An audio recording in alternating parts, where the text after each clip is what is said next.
Welcome to Brake Check, I'm Brian, and this is the 2022 Jeep Not Grand Wagoneer. Does that mean it's not good? That is not true. It just means there's one trim above it. Now, if you've ever wanted a Ram Charger from the 90s to come back in a three-row form for people, you know, like a Mopar Suburban Fighter, that's what this is. It's bigger than a Durango, and it's right on par with the big boys. It's a little expensive. This is the Series 2, not the Series 3, so this is the entry level with the off-road packages on it. And it's right about $78,000. But you know what? It feels like it's worth every penny. And let's get in the interior and then let's drive it and see what it's all about.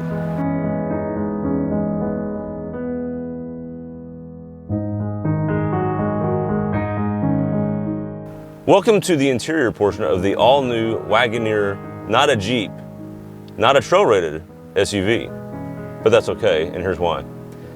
The Wagoneer is a sub-brand of Jeep and it's premium, and we get that on the inside. So think of this as the GMC Denali range, not the Cadillac, that's what the Grand Wagoneer is for. Yeah, it's 70 grand, but it's nice. This is, in effect, the base model, and you get a ton of goodies.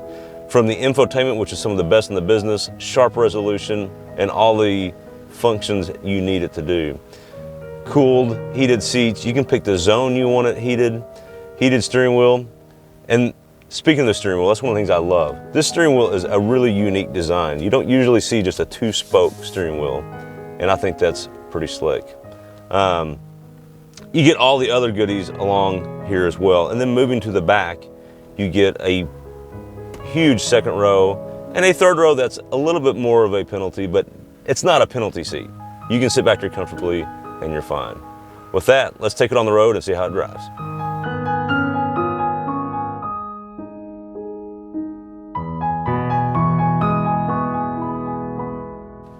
All right, Brian, it's time for the on-road portion. You know what that means? It means let's hit it. Hit it! Whoa! 5.7 liter V8, 8-speed ZF trans, thank goodness, and 60. Well, it wasn't bad for this big thing. Not bad for a house. I mean, It's pretty good. yeah. Okay, that was in sport mode with traction control off. On dry pavement, there was no problem with wheel spin. Nope. And I do want to just jump into powertrain. Okay, let's do it. This is the Quadratec 2, I believe. Yes. Which means there's no locking differentials or anything like that, but you do have air ride with adjustable suspension Yes. and different modes. So your off-road modes, you got rock, you got mud, sand, snow, auto, and sport. And we're in sport right now. I'm going to switch back to auto, which auto is basically comfort. Yeah, auto's just what you leave it in. That's what you leave it in. And then you also have ride height adjustability over here, and you can toggle it in between 5 different heights. Right.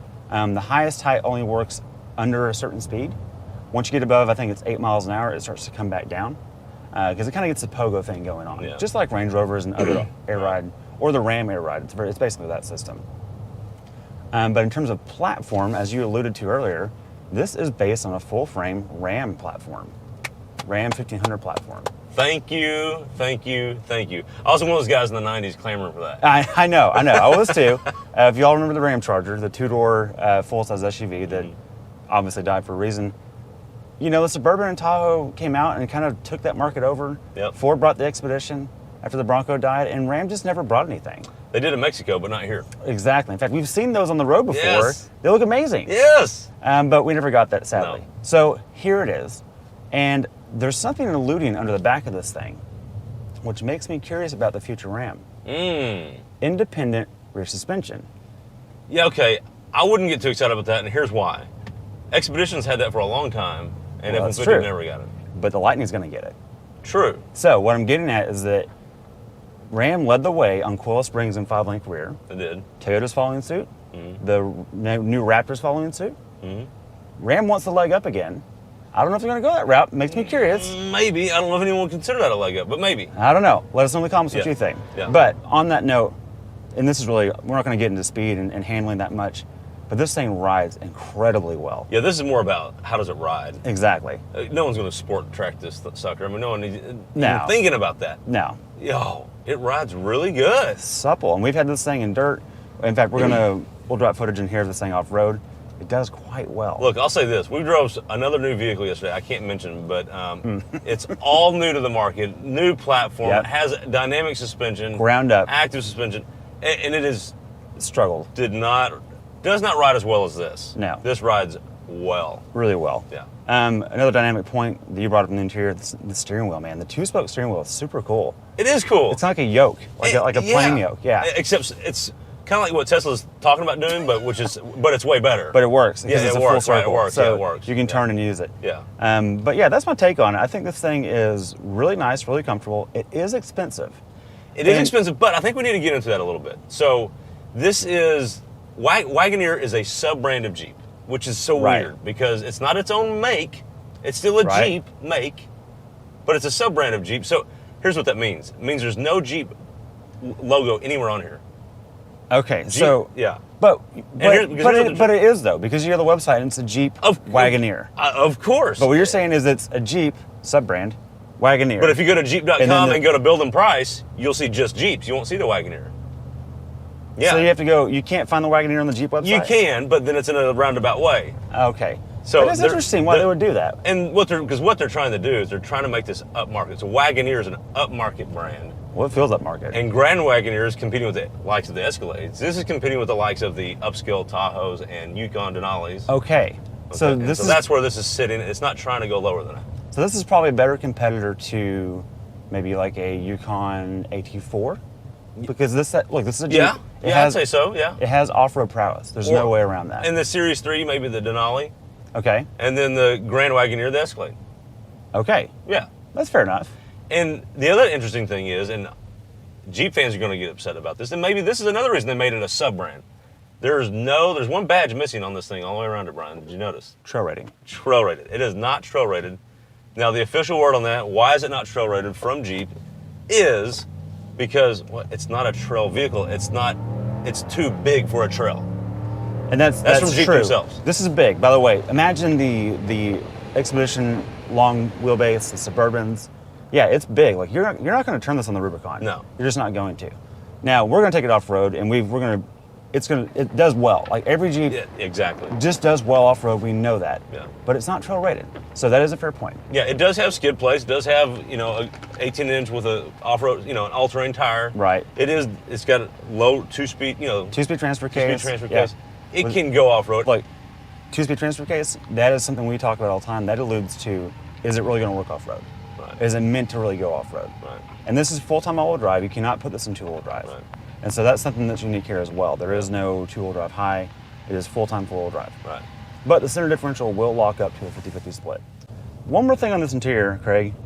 Why does the Uconnect 5 have such an incredible resolution, but the digital cluster just doesn't have the same sharpness to it? We mentioned that when we first got in it. We're like, it's a little weird because the instrument cluster is not bright and crisp. Well, it's good. It's good, but it's look, if this Uconnect 5 wasn't here glowing like a diamond, right. I wouldn't think this is bad. Exactly. Like they kind of almost outdid themselves. Right. It's like this is one gem behind. Anyways, yeah. I actually find this to work quite well. It was fine. Clean and clear, and it actually is better than a lot of the digital clusters out there. Would not get it because of that. But this Uconnect 5 is so good. Yeah. Yeah. It's making that look bad. Credit where it's due. Okay, Brian. So here's what this leads us to. This leads us to a hipster score. Oh, that's the important part. Oh man, this is interesting.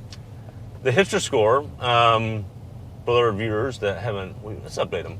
Prius is a 10. I'm sorry. Prius is a 10. Raptor is a 0. Correct. That's the gamut between. You get points for things like Apple CarPlay. Right. Android, not Android Auto though. Adventurability. Overlandability. Fuel economy. Right. Green factor. Heritage. Yeah. So with that, Brian. Plaid. Yeah. Size of vehicle. When that plays into it for sound of vehicle. Okay. So 3, 2, 1, go. 5.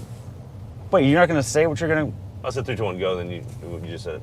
Oh, we always do it for 3, 2, 1. Okay. Oh, that's my bad. All right. Hipster score. 3, 2, 1, 4. I said it wrong. What? You said it wrong. Yeah, I meant 5. What? What do you? I said it. Okay. Well, here's why you were right with your original 4. Okay. Oh, okay. It's a full-size 3-row SUV with a V8. No, that's okay? 3 strikes against it. Yeah. It should not be getting hardly any points. I think 4 is a really high score for a really high hipster score for this. Okay. Here's why it gets a 4. The heritage of Jeep, even though there's not a Jeep on here. Okay. It may have gotten a 5 if it had a Jeep badge somewhere. That's okay. adventurability / overlandability. You can overland this sucker. Oh, absolutely. Like nobody's business. Absolutely. Come on. Apple CarPlay. Sure. And yeah, Uconnect 5, by the way, is brilliant. Yeah, no, it's really brilliant. And yeah, I mean that's where that's what I got to it for. Okay, well here's the only reason you're wrong. Oh. And that's that it doesn't have the trail rating on it, but it doesn't need it. Because we know the segment doesn't care about that. No. But of the big boys, this is the best off-road.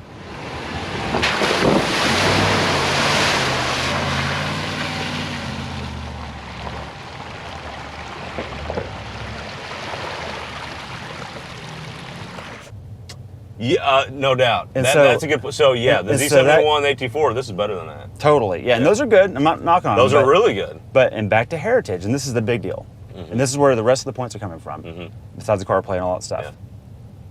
It doesn't have the Jeep heritage. It has something better than that. Brake check, deer. Oh, there's a deer. There you go. It has something better than that.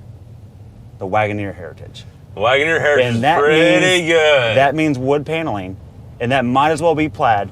Ooh, if this had wood paneling, would have gotten like a 6 or a 7? 7 for sure. Okay, I agree. Yeah, I agree. and the only knock against it would be the 3-row, the V8, that kind of stuff. It does have wood paneling on the dash. It has wood grain, and it is a mild hybrid, actually. Oh. It has a 48-volt mild hybrid system. Well, it's not. Okay, you went 5. You may have been right with I think 5. 5 I want is to give you credit for where that. this should be. 5, you may be right with 5. I like the way this thing drives. Me too. All right, Craig. Who is this thing for? This is for the person that wanted Ram or Mopar to have a competitor to the Tahoe and Expedition.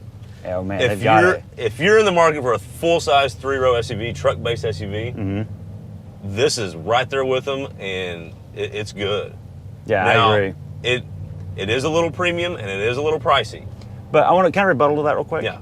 If you can easily get the Ford and the GM and Chevy and GMCs and Navigators in this price point quickly. Absolutely. And the fact of the matter is, this just starts at that level. You can't get cloth in here.